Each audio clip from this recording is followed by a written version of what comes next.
but the risk I took was on love. I bet that this man loved me, and I knew I loved him back, and that I was going to build my life with him. So I would say it paid off because we did end up building, the greatest gift of my life was that marriage. And, with it came the experience of great loss. And, but I did take that risk. It felt scary at the time, but I still think about myself when I visualize it. I picture myself closing my eyes and stepping off a cliff.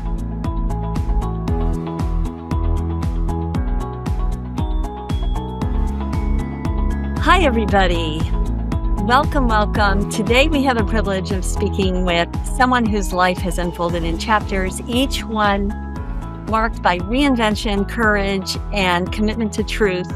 Suzy Welch is a New York Times bestselling author, professor at NYU Stern, a former editor-in-chief of the Harvard Business Review, and one of the most insightful, significant voices in leadership, purpose, and flourishing. Her career has expanded to journalism, consulting, academia, and global thought leadership. She has navigated extraordinary success and also public scrutiny, but also profound love and also profound loss. And through it all, she has continued to evolve and to question and to teach. Today, she leads the NYU Stern Initiative on Purpose and Flourishing and hosts the Becoming You podcast, and also teaches a course of that same name at NYU, where she helps people align their lives with their deepest values. What makes Suzy remarkable is not just her resume, it's her willingness to tell the truth about this messy, beautiful, unscripted, nonlinear process we call life, and how you become who you are, who you want to become. So Suzy, we are so honored to have you here with us on the podcast. Thanks for joining us. Thank you for having me. Thank you so much. Thank you for that very nice introduction.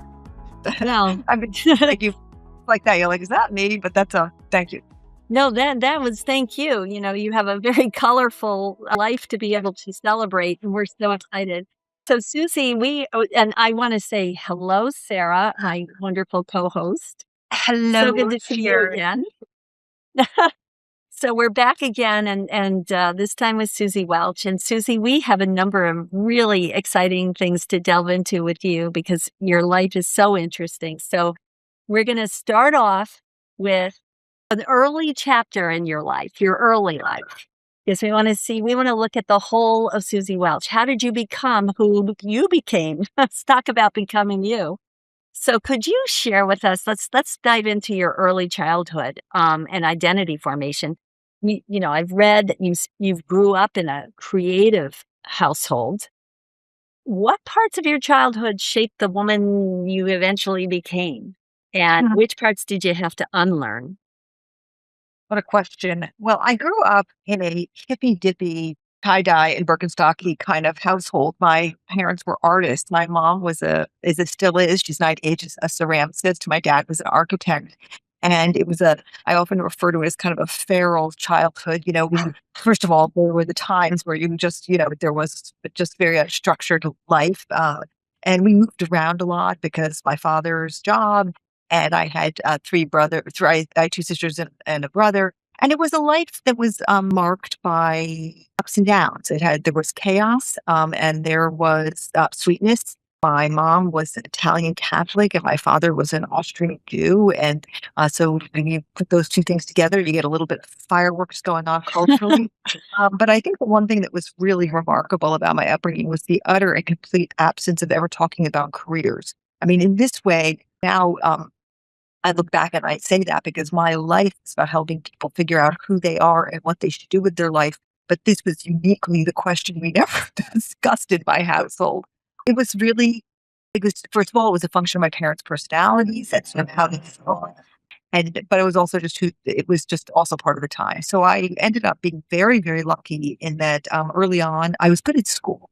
And early on, I ended up going to Exeter. This was an incredibly fortuitous, unexpected change. My mom, this was suggested to my mom that I go there. And she said, do you want to go away to school? And I said, yes. It felt very different. It was your idea, Suzy? to go? No, it was not my idea. I didn't know Exeter existed. I didn't really know anything. I mean, I was just bumping along, doing my homework and playing with the dogs in the backyard. My brother heard about it. I think a teacher suggested it for my brother. And then my mom, I said, I want to go. I saw it. I said, I want to go. And my mom said, do you want to go away? I said, I do. So they sent me and I learned about this life on the other side of, of, of my own existence. I immediately fell in love. I look back at it. I really immediately fell in love with the question of how much of our life is written for us and how much do we write for ourselves. That was a fascinating question to me because I felt a little like Alice in Wonderland in my family, and that I knew I did not want to be an artist. I had no capacity to be an artist. I certainly loved art, but I was not like the rest of my family in that I couldn't draw and I mean, they were all very artsy. And to this day, I do pottery still, and I mean, it's still pathetic. I mean, it's so bad that actually we loaded to the kiln this weekend. My kids were visiting me. We have a pottery spiel, and a big load came out, and I literally threw out, literally immediately went from the kiln into the garbage pail with my own work because it's so bad. But I love it. So I knew I didn't want to be an artist, but I was drawn to the world of work. I loved work very much, and I was good at school, and I was really good at sports. This was a big surprise to my family, as we did nothing with sports. They were too hippie to be interested in sports, but I was very good at sports. And when I was at Exeter, the college advisor called me in and he said, what position do you play on the lacrosse team again? And I said, I'm first home. He said, okay, we'll be Harvard then. And so, because they knew that I was going to go to an Ivy League school because I had certain grades and I ran the newspaper and I did a bunch of other things that were very good to be like. Wow. It's just a matter of fit the team, which lacrosse team needed what position. And I wonder if it had been second home, would have I gone to Yale? But in any case, I was first time. He said, you'll go to Harvard. I said, should I apply anywhere else? He said, there's no reason. So I applied and I got in and I called my mom and I said, Mom, I got into Harvard. And she said, Suzy, you applied to Harvard? I said, I did. It was the only place that I applied. She said, how do you like that? That's how hippy dippy my family That's was. how, I mean, so laid back. Your family was so laid back. They were And then you, distracted by other things. Let's just put it that way. Laid back may not be the word to describe it, but there were other challenges. yeah. So I went to Harvard, and my life continued apace, and me not having any. I mean, literally, the thought about what I was going to do with my life never dawned on me. I was a good writer. I was a part of the team that ran the Crimson, the daily newspaper. Again, I continued to play lacrosse. I met my match there because they were really good lacrosse players, but I continued to play first home all the way through 4 years. And in my senior year at Harvard, some guys in black suits literally walked into the newsroom and said, who would like to work in Miami? And I had no future plans. I thought, well, maybe I'll be a journalist. I mean, I knew I could write. And I said, I would like to move to Miami. And there was no internet then, so we had no idea that there had been a strike at the Miami Herald and the Knight Ritter family was fired. wow. Except for Edna Buchanan, the crime reporter. And I went down with a group of other young people and I became a reporter at the Miami Herald. Serendipitously, I might say, serendipitously.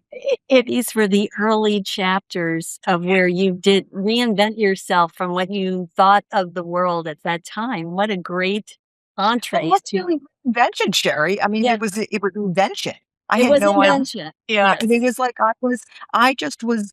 I had no adult guidance whatsoever. I had no framework for thinking about where you showed up in the world, and I was fascinated by my roommates and my friends whose parents were all very involved in what they were going to do with their life.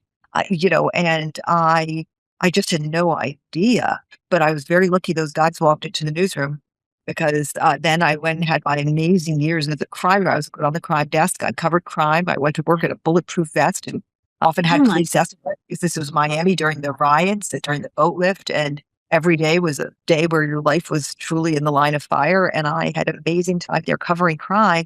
And I'm telling you, what you don't, I always say to my kids, I have 4 children. I always say to my kids, I am so sorry that you were never crime reporters in Miami in 1986, because what you learn about humanity, what you learn about the best in people and the worst in people. I mean, I've had such a life lesson, good and evil, I cannot tell you. So that wow. was, Goes a yeah. little show. I love that, Suzy, because I always tell my kids early on in your career, you have to sell. Like you have to learn how to sell and serve. But I love that you say, you know, you need to be a crime reporter and you know, Good and evil, like, cannot believe. Good and evil. I actually have this memory from one very, very bad night covering crime and seeing some stuff that was really bad. And it was such a bad thing that I've actually not ever spoken directly about what it was. And Jack used to have a name for my face when the memory came. He said, "There's the Miami face." Oh So my goodness. I mean, but like I learned and saw stuff that very much shaped me as a human being in the way that the classroom did not. But I'm really glad. I mean, look, everything all worked together. I did discover, though, in time that while I was, I don't want to sound like a jerk, but while I was good at being a reporter, I was a very capable reporter. It was not my calling. I didn't like that reporters were mean, and oftentimes you have to be mean. They were cynical. They were kind of had a gotcha culture, and they didn't understand human beings were flawed and made mistakes, and I couldn't vibe with some of the sort of the propensities that made you a good reporter. It just wasn't me. And I remember when I was covering crime, and I was supposed to go up and talk to the parents of a woman whose daughter had just been killed, and the photographer saying to me, "You got to go ask her. You got to go ask her how she feels." And I said, "I'm not going to do it." And he said, "You're going to be fired." And I said, "I quit." I Yeah. just couldn't do it. It wasn't in me. Good. But that was my fifth year doing it. So I just couldn't anymore.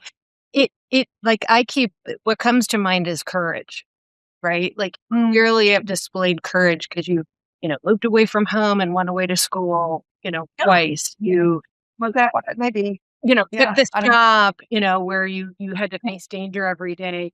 And then you pursued like so many different new adventures, which that takes a lot of courage, right? Because it starts like, Oh, I guess I've never conceived of it that way. Thanks. I mean, I don't know. I was just a girl trying to make some money. I mean, I had no money. My family had no money. I mean, I, uh, it was a gigantic struggle for my parents to send me to college. And when I graduated, they were like, the gravy train's over. I mean, my mom actually used those words. I remember thinking to myself, what gravy train? I mean, my friends used to go out to dinner, and my friends used to take vacations to go skiing. And I would be like, I'd be lucky if I had like $2 to go to like get some yeah, eat or drink by myself. So anyway, I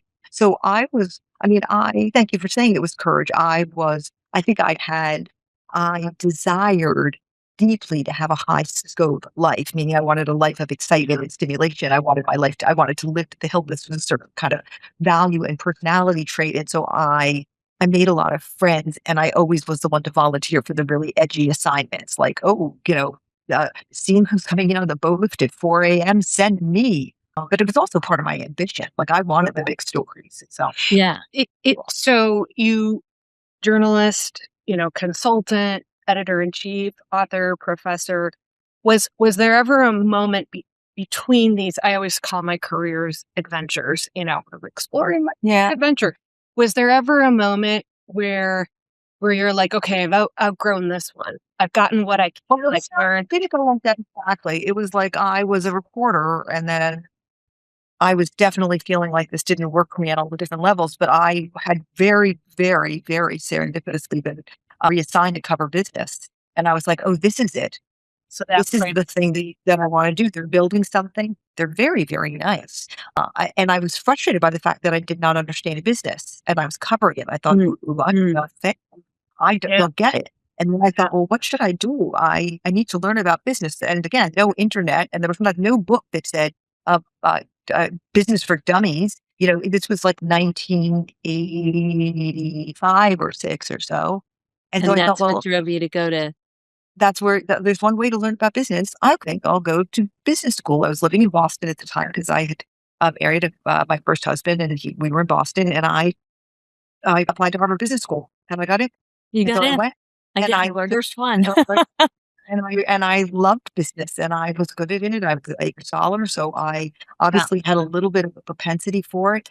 And but then I was in debt, and I wasn't sitting there thinking, what should I do with my life? I was thinking, I mean, the dean came to me and said, you're going to be an academic someday, Susie. Why don't you stay and get your PhD here with us? And I thought to myself, I'm not going to be poor. I just literally, I had to make money. I was driving a Toyota Tercel. I could see the highway, the scoreboard. I was poor. And I came my own way through HBS. And Bain came along and said, hey, if you're a Baker Scholar, we'll relieve you both years, not just 1 year. We'll pay both years of your education. Yeah. And I did it. I thought, okay, whatever it takes. And I mean, my classmates will attest that I did whatever it took. I mean, my hand was up constantly. I was annoyed, terribly annoyed. And so I then went to Bain. And at that point, I was trying to learn about business, but I was also trying to pay off my debt. There was Yeah. no grant getting going on. I mean, I was not sitting there thinking, time to reinvent myself. I was like, I got to live. Yeah. And then I started having children, and I had 4 children. And Amazing. in those days, there was Bravo. just no accommodation for working mothers. There are now wonderful accommodations at all the consulting firms for women who want to work and become partners and have kids at the same time. But this was 1988. And so after a couple of years at Bain, after my 4th kid, and I was traveling constantly, I was very, very serendipitously recruited to come to the Harvard Business Review because I was a person who both knew how to write and edit and understood business, like actually understood it. It had made 7 years at that point. And so off I went to HBR, and it began to kind of make sense because here were all the different aptitudes that I had and values that I had in one place. And so I went to HBR in 95 or so. And it was so much better because I actually saw my children. They're like, "Oh, look, who's that person?" It was like, "That's your mom." And I was there, and then eventually I did well enough that I was promoted to editor-in-chief. So again, it was not. This is like Congrats. That is such like amazing. I was not saying now I will reinvent myself to a person who understands both business and writing. I was like, I'm just a working girl trying to get by here. So when you became the editor-in-chief at HBR, did you have a chance to, seeing the side of it where you were a reporter in Miami, and now you're overseeing a whole, Yeah. organization. Did you have a chance to change anything, culture there, or, what story from the HBR days sticks with you as, transformational for you when you started to you started to embrace certain ideas about who you were as a person as well as leadership? One of the proudest things I've ever done in my life was the reinvention of HBR. I mean, when I got to HBR, it was a deeply respected semi academic. It's not peer review journal that was kind of a should read, but not a must read. And a lot of people had it on their desks, but reading was a bit of a chore. And it was they sort of delighted in how turgid it could get. And I thought, darn it, I really want to make this into a magazine I want to read. And I want to make it a lively, living, fascinating, urgent, relevant magazine. I wanted to set the agenda for business. And so it did deploy everything that I had, this sort of desire to be something that you wanted to read, like a newspaper, you want to read about what's relevant. But I understood business. I did not have, like, I understood it. Those years at Bain were important. I mean, look, 7 years. Okay. So it wasn't like I was the CEO of the universe or anything, but I had come to understand business in a way that was subtle. And the problem with the HBR had struggled with was that it had a lot of people in its ranks who were excellent writers and had the touch for the writing, but didn't have the experience in business and the love of business and the understanding How of to business. monetize it, And I, right? yeah, yeah. And I would my, to be, not, I don't want to be, there were great people and there still are great people and it's a great publication. But I brought together some stuff all in one package and that allowed me to build a wonderful team and then stand back and clap at glory as that team helped transform HBR into the publication that it has become. And look, it's been renewed again and again and again since then, and it's an ever better publication with in so many different ways. I read it and I'm amazed at its enduring quality. So I was at the very beginning, the tip of the spear on that reinvention of HBR. Good for you. That's amazing. And it truly is. It's like a business and a leadership tool. Yeah, it's great. And I know it. My husband's a professor at Booth at U of Chicago Booth School of Business, and he uses, legally, of course, he We all uses, use it. our articles. I That's have the de facto standard. right. Yeah. You truly created and monetized, a Yeah. business tool. I used to say, I remember when I'd go to board meetings and I'd say, this is profitable, that is profitable. And they would say to me, you must use the word proof surplus, Suzy, because it's a nonprofit, right? And I was a girl that was hungry to No. monetize that. I think they would say, please stop using that word. Please stop using it. Please use the word prudent surplus. And every time I would use it, I would use like with my air quotes, I would say, and this will give us a prudent surplus. But I understand, it's an educational, Talk about harvest. adaptability. I ran a nonprofit, and I used to say to the board, "Hey, you need margin to deliver mission, right?" So Yeah, that's right, like that's That's you right. need profit, big time. yeah, prudent surplus. Yes, right. I'm going to shift us a little, and Sherri referenced it earlier. There's definitely been points in your life where you've been in the press. You were creating at HBR, and I already said it. I thought of courage, as I was digesting your career conversation. But this whole period to me suggested and exemplified resilience. And Well, it was a crummy time. I mean, what happened was HBR was wonderful, and then what my boss got the great idea that I should go interview Jack Welch for when he retired, and so I did, and we literally like fell in love at first sight. It was crazy. I did not believe that happened in this world. If you had told me beforehand that it would happen, but I literally like stumbled backwards, and it was crazy. It just happened. I mean, it was like it was a crazy thing. And the time I was divorced, fully divorced, and he was separated.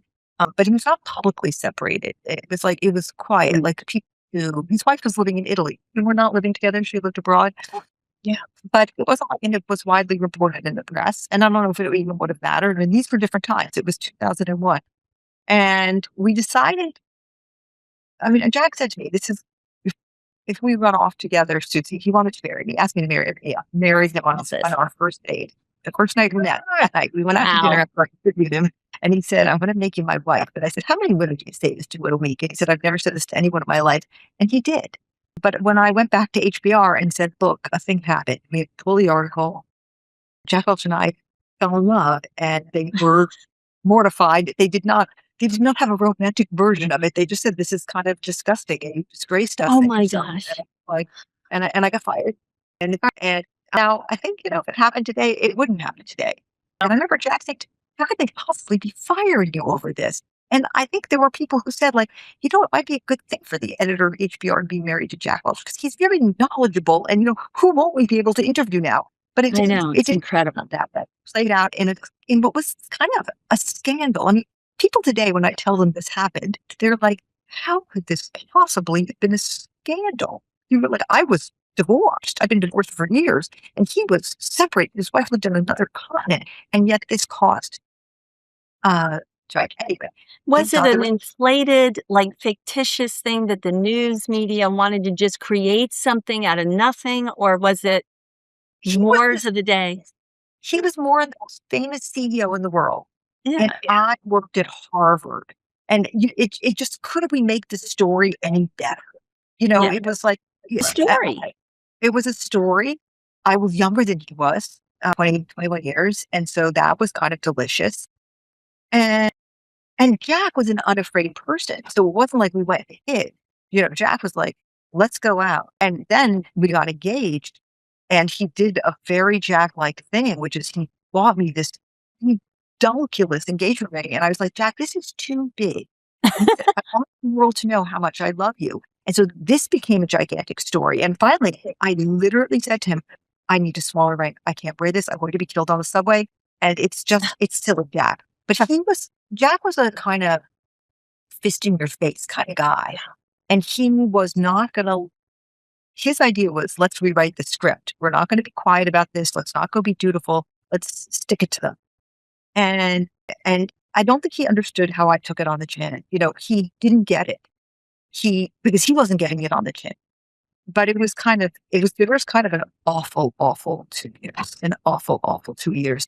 And then, we were married and we kind of became boring. Everywhere people saw us, we'd have the kids with us. Jack raised my kids with me. And he'd come to PTA meetings. And he'd go to it was crazy the stuff he did. Like he would come to Little League games. People would be losing their mind. But he was bound and determined in true Jack fashion to be the best stepfather who ever lived. It wasn't like he was just going to be a stepfather. He was going to be the best damn stepfather. And he devoted himself to it. I mean, my children, adored him like no other. Adored him. And next 20 Speaking years. of your partnership and your wonderful marriage with Jack, and you both personally and professionally were with Yeah. Jack. So Yep. what did Okay. you learn, Susie, from building a life with Jack, and Yeah. the body of work that you worked on together with Jack? Well, Jack and I wrote several big best-selling books together, so I helped him codify his thinking. But we also built a business together. So I also the Jack Welch Management Institute, which we built into a large university, largest online business school in the world. And so I learned a lot from him because I learned both how to build and run a business. He fired me regularly. First, I'd run sales. He'd fire me. He'd put me into something else. He'd buy. But I mean, I learned how to run a business. I learned stuff that I never learned at HBR. And we combined our skills quite well. We then ended up writing this. We had a TV show together. It's great. And then we on CNBC, and then we had this column at the back of Business Week every week for 10 years. Yes, I remember. Ever. And it was fantastic. I mean, it's hard to say what I didn't learn from him, but I will say a funny thing about Jack is when people asked him, or to ask me, what did you learn from him? Jack would say, you can't believe how much I learned from Susie. And I was like, what did you learn from me? But I think that it was I don't want to, it was a pretty even exchange because, in that Jack had been all business all the time when I met him. And so I remember him saying to me, like, sort of in the first week we met, I don't know anything about music or art. Would you teach me? And I said to him, like, how could you not know? I said, don't you know the lyrics to every Beatles song? And he said, I couldn't name the Beatles. And this was stunning to me. And so he also learned about being a parent. He learned about a lot about what it was to be a woman. These were concepts and ideas he had not entered. And he had a lot of profound moments where he would say, if I had known this before, I would have not fired this person. If I had known this before, I would have done this differently with this business. And so I think that we taught each other. But of course, I would contend that I was the great winner in this relationship because, what he knew about business, was, being qualified as an education. And as I run my own company, I have my own company, having labs, hired our 21st person, but and so I'm so proud of that. And I just would say that it's, every day as the founder and CEO of this company, I am thinking about it, deploying management. And look, at NYU, I'm a full professor, by the way. It's not like I just go in and teach become a human leave. I'm on the faculty at a management organizations department. I developed a class called Management Purpose, which is a 14-week full semester class that teaches the blocking and tackling of managing. So, okay. I just want to get Susie. So I can't even imagine how wonderful and amazing that must have been just to learn from Jack and for him to learn from you. But after Jack's passing, how did you navigate taking that moment in life, rediscovering or trying to define your next chapter for Suzy Welch? well, poorly is the answer. Very poorly. I was devastated, even though we were we were aware. Jack died at home in hospice with the whole family by his side. And so it was not like we were surprised. It unfortunately had 5 years of mourning. But I didn't know what I was going to do, but I knew, it was COVID. It was going on at the time. And I was up in the woods and I thought, this can't go on because I was really spiraling. And then I took up this activity of sheltering hospice dogs. So dogs that had been dropped off of the shelter because their families didn't want to watch them die. And my family began to think that this was unhealthy. And it was because I was just reliving grief over and over again. And this got pretty bad. And then very fortunately, the Today Show, which had been working on before Jack died, and the Today Show called and asked if I would come back on. And this was about a year after Jack died, and the minute I stepped into the studio, I thought, oh my God, I need to work again. Because being in the work environment shook me out of my stupor. I mean, I was literally spending all day with old dogs who were dying, okay? And it's hard. And it was not a place. It was going from grief to grief to grief. Yes, it was. I was working some stuff out and cycle. Yeah. Yeah. Yeah. Almost like a lump. I was trying to get a different ending or something. But I, And yet, yeah. Go ahead. I love that, that both personally and professionally, as you shifted, one, you started focusing on, purpose and how do you flourish as a person. And then I'm a fellow for Mama, and I love the work you're doing on the two boards that you're on, Humane World for Animals and the Humane Society of the US. And no surprise that you were, being like a death doula, Yeah. My love for animals is a lifelong theme of that. Yeah. But I think that in the period after Jack died, I knew I had a methodology to help people figure out what to do with their lives. And I applied it to myself. And I thought, oh, maybe I should teach this methodology. Maybe I should teach this. I had focused as a business journalist, which is what I eventually became through it all, a business journalist. I had been focusing on career formation. And so I had this idea for this methodology that became Becoming You, and I brought it to the dean at NYU Stern, and I said, I have this idea for a class. And he said, let's try it as a little experiment. This is 2021. And I said, thank you so much. And I went home and I created the curriculum. I created the whole class. And then he called me. He said, how do you feel about teaching this to two classes? Because unbeknownst to me, if you place a class in a course catalog that's called Becoming You, crafting the authentic life you want to lead, and you put it in there 2021, that if that's a field that if you build it, they will come. And so I taught it the first semester to 80 students. And I said, I've never taught before. I have this idea for a class. Will you help me? And they were like, yeah, we're in. We'll help Professor Welch. And I started teaching it. It was a success. People, the first semester, the waitlist was 800 students. Spread that there was a methodology that could help you figure out what to do with your life. And I had not been in a classroom, so I wanted to invent. So I invented my own way of teaching, which ended up including a lot of music and poetry and exercises. And it was kind of a Busby Berkeley musical that I put together for 3 hours in your the class. creative side, Suzy, came from your childhood. Yeah. Cool. It was all my artsy funkiness came out. Comes back. So, and then one thing led to another. I was asked to join the faculty. I created Management with Purpose. I decided it was time to. I was going to be an academic, that I needed to level up. So I got my PhD in values expression, which I needed to do to be teaching Becoming You properly. Even though that was the hardest thing I've ever done in my life, I'm glad I did it. And it's gone on since there. The book came out, and now I get to teach Becoming You all around the world. And we do this wonderful open enrollment program at NYU where tens of thousands of people come from around the world to take it. And now it's taught at Wharton and Duke, Connecticut. So it's really exciting. Yeah. That's terrific. We owe you an apology, Dr. Welch. We should be using your proper title. Please do. Please do. That is like no small undertaking. So it was. So, yeah. I mean, I'm telling you, if you wanna come to your knees, if you wanna, oh my goodness, go get even your the Baker Scholar. Oh my God. I know it was hard. No, it was brutal. It was brutal, but whatever. I'm really glad I did it because I became a better teacher.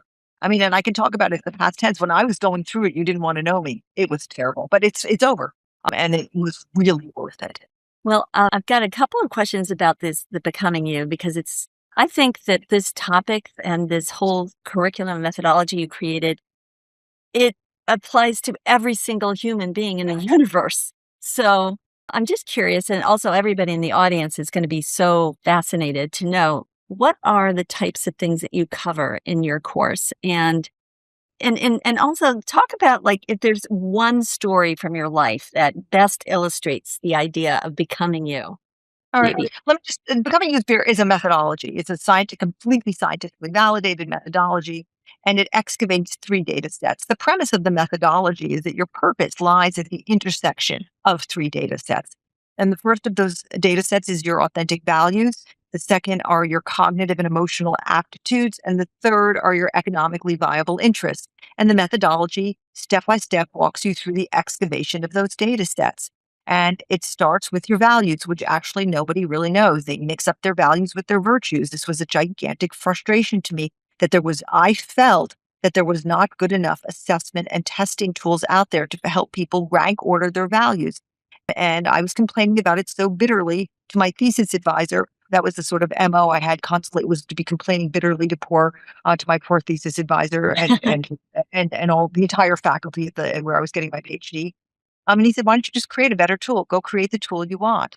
This led to the Values Bridge, which has now been taken by almost 200,000 people. It's considered it's been called revolutionary and life changing. And it's the basis of all my articles in the Wall Street Journal because we have such unbelievable data from it. And it rank orders your values from 1 to 16, identifies conflicts, and so forth. So the Becoming You methodology first excavates your values. The second thing it does is it identifies with no uncertain doubt what your cognitive aptitudes are and what your emotional aptitudes are. There's no guessing in the methodology. You can't say your aptitudes are what your parents told you or what you wish they were. We test for cognitive aptitudes and emotional aptitudes with a series of 4 tests, 2 of them developed by my own laboratory and 2 that we use from other. NYU has been incredibly good to me, and I have a lab of psychometricians, behavioral scientists now. And then the third data set we excavated are your economically viable interests. And most people do not open the aperture wide enough to know what's really out there. They don't know about megatrends. They don't know about the 135 industries. They are unclear with themselves about what kind of work habitats they want. And so the course at NYU takes 6 to 8 weeks, depending what program I'm teaching it in. I also teach it in a 3-day intensive to the general public. So you can do the methodology in 3 days if you really want to. I talk very fast and I teach for 8 hours straight, 3 days in a row, but you can do it. And some, look, people can't go to NYU. I mean, and they're 70 years old, they're 60 years old. They want to come with their brother. All sorts of people come to this from around the world. And so that's the methodology, excavates those 3 data sets. And when all that data has been generated, it goes into a tool called the Becoming Blueprint, which was developed by engineers and psychometricians, behavioral scientists here at the lab, which is where I'm sitting right now. And you put that data in, and it generates for you 3 integrated career pathways, 3 career pathways that are aligned with your purpose because they are at the intersection of your values and your aptitudes and your economically viable interests. And you get your report, and the report says, here are 3 career pathways for you. And people cry. It has an incredibly amazing emotional response. And we are right now in the middle of also developing another output for you, which is something we're calling the user manual, which takes all of this data and puts it in a narrative form in a book that basically you can share with bosses or coworkers or subordinates to say, here's a book about me. Here are my values, here are my aptitudes, here are my interests. This is the user manual for me. So that's in beta right now. So that's what we're doing. That's the And I have to imagine there's like tremendous opportunity mining the data, right? And then using like AI mining the data and then using you cannot believe. I'm fun with data.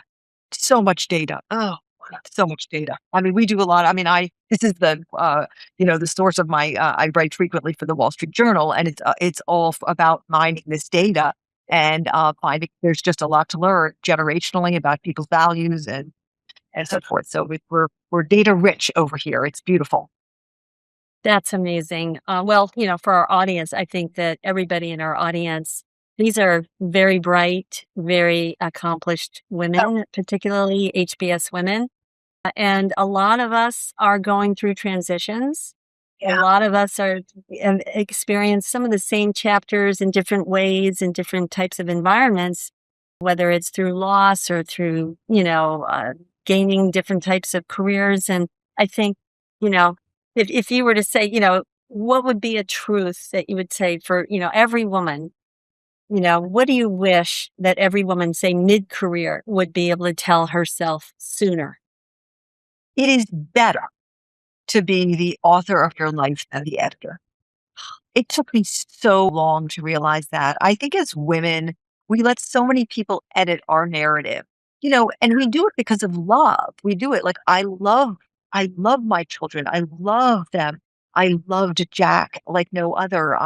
You love all sorts of your friends. And so we let these wonderful people, because we love them, edit the narrative that we want to be writing. And sometimes we just have to.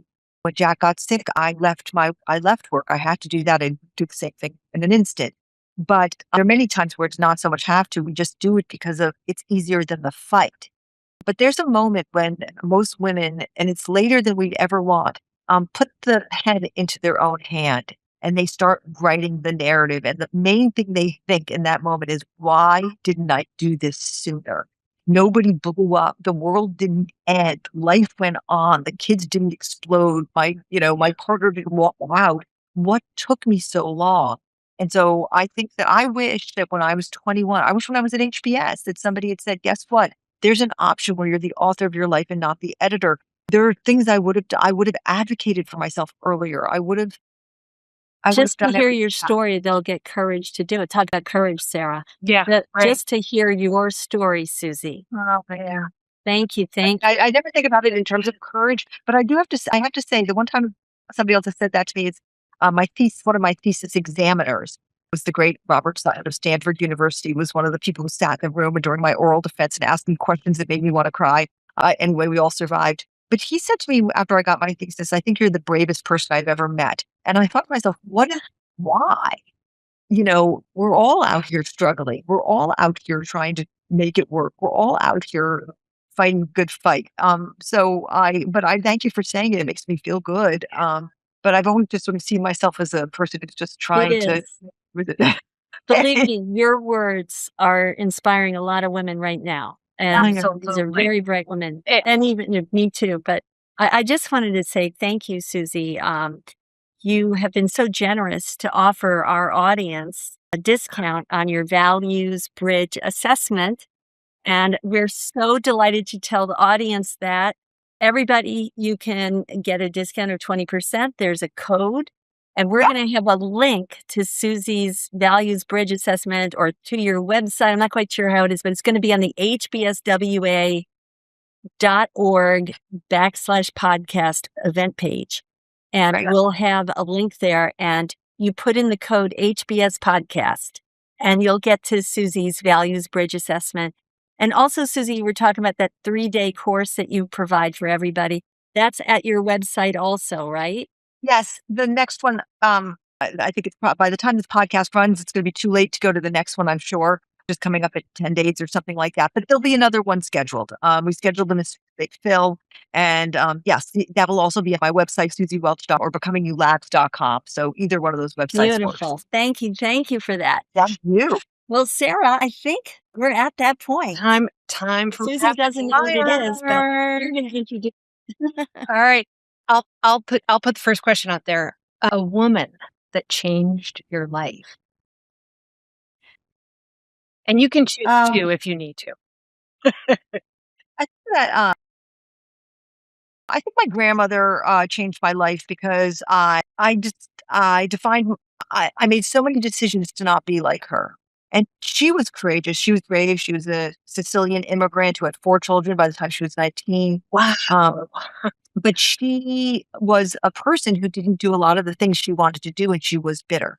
And I remember thinking, Nana was a sort of an untold story. She was a woman who had so much capacity, and I know that she knew she had capacity. And I remember thinking, I'm not going to do that. I'm gonna live it all. And so she changed my life because I looked at her and I thought, that's not the ending I want. This kind of sad, a nostalgia for a life she never had. And I mean, I have so many girlfriends that if it wasn't for them, they'd inspire me in every way. I mean, the sort of women I'm so blessed to have in my life. Oh my God. The number of girlfriends we collect by this point, I'm Yeah. 66, the number of Yeah. girlfriends I've collected is crazy. I'd say that my daughters have changed me so much because one of the great eurekas of being a mother for me was understanding that my children were not flawed versions of me, but perfect versions of themselves. And when I realized that I was not going to make them into little Susies because that was why would I? They were their own people. And I realized this when they were pretty young. And actually, the first person who taught it to me was my son, but then quickly reinforced by my daughters.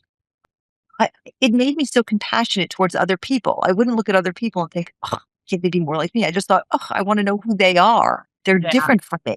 And so this reframing of difference as people being their perfect selves, not the flawed version of you, was, I have to say, in many ways, life changing for me. Beautiful. That's a wonderful way to look at it.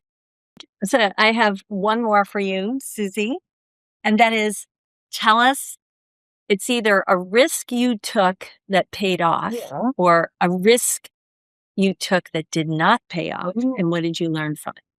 Well, the big risk I took that paid off was marrying Jack. I mean, I blew up my career. Right. I passed out from the Garden of Eden. You know, to be fired by an organization and an institution that I loved was brutal. It was brutal. It was like being left by my parents. I mean, it was horrible. But the risk I took was on love. I bet that this man loved me, and I knew I loved him back, and I that I was going to build my life with him. So I would say it paid off because we did end up building, the greatest gift of my life was that marriage, and with it came the experience of great loss, and I did take that risk. It felt scary at the time, but I still think about myself when I visualize it. I picture myself closing my eyes and stepping off a cliff. I have to say, though, I was a religious reader of your column in Business Week. And to this day, I quote you both. You wrote a column on the perfect HR leader is part parent, part pastor, and part police officer. I quote you. I owe you money for the number of times I've quoted you. But, it was just such a beautiful, beautiful partnership. And thank you for sharing, that from the part with us. Thank you, Suzy. What a great, this was a great. I know, I'm so sad. I appreciate it. We have to wrap up. But what a story, Suzy. We can keep going. Yeah.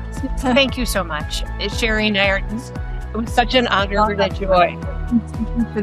To the women of HBS, because talk about amazing women. I mean, I was in my section. I knew nothing about business. I saw women that were so smart. I'm still in awe of them. I am. Same. Oh yeah. I mean, you should see all the women we're connecting to at HBSWA. We get to meet everybody still. And it's amazing. And you get to meet friends and partners like Sherri. Sherri, thank you, as always, for collaborating with thank me. you. And thank you to HBSWA for helping us bring these incredible stories to life and being able to share them across our community.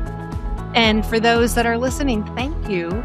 If you are a member of HBSWA, fantastic. We love you. If you are not, we are going to offer you a special discount. Go to hbswa.org and you can register to be a member. And we have a special discount of $25 off the membership. Just use the code LEADERSHIP, all caps. And with that, I'm going to say thank you, and have a great day, everybody. Bye-bye.